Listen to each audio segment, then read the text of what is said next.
আওয়াজ হয়, পানির ভিতর থেকে আওয়াজ আসে, ও আমেনা, সরকারে কায়নাত, দু জাহানের সরদার হাবিবুল্লাহকে পেটে নিয়ে এত কষ্ট করে কূপের কাছে এসে পানি নেওয়ার প্রয়োজন ছিল না, পানির প্রয়োজন পড়েছে, আমাদেরকে জানাতে পারতে, বলতে পারতে, আমরাই আমাদের পক্ষ থেকে বাড়ি পর্যন্ত পৌঁছে দিতাম।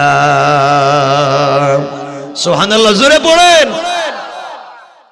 আব্বাজান শুধু তা না, আমার সন্তান আমার পেটে আসার পরে আমি যখন রাস্তা দিয়ে হাঁটি বের হয়ে যাই, কোথাও যেতে চাই, ওই সময় রাস্তার দুলি কণাগুলো আমাকে সালাম জানায়।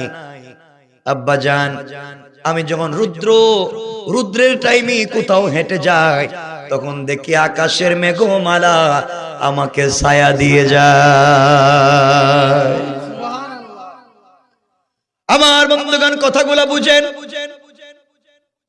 হযরতে আমেনা বলছেন, আব্বাজান শুধু এই কথা না, আরো আছে।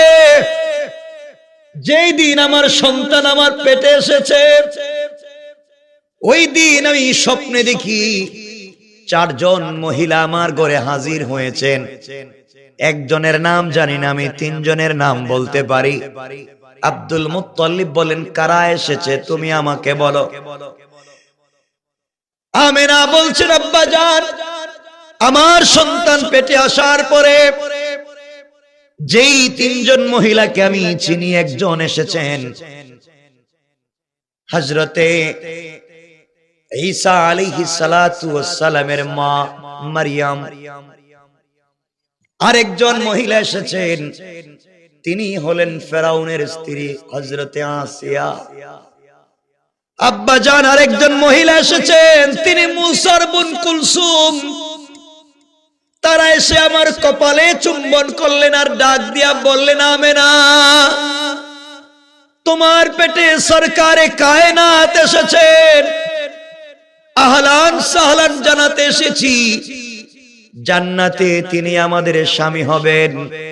তোমার কাছে রব আমানত পাঠিয়ে দিচ্ছেন, খবরদার সরকারে কায়নাতের সঙ্গে কোনোভাবে বেয়াদবি করা যাবে না। কোন সুবহানাল্লাহ। কথাগুলা বুঝবেন। এই রাসূলের বরকত কেমন ছিল। এক পর্যায়ে নবীজি যখন পৃথিবীতে আগমনের সময় হয়ে গেল, এই ঘটনাগুলা বললে আমরা 40 বছরে যেতে পারবো না।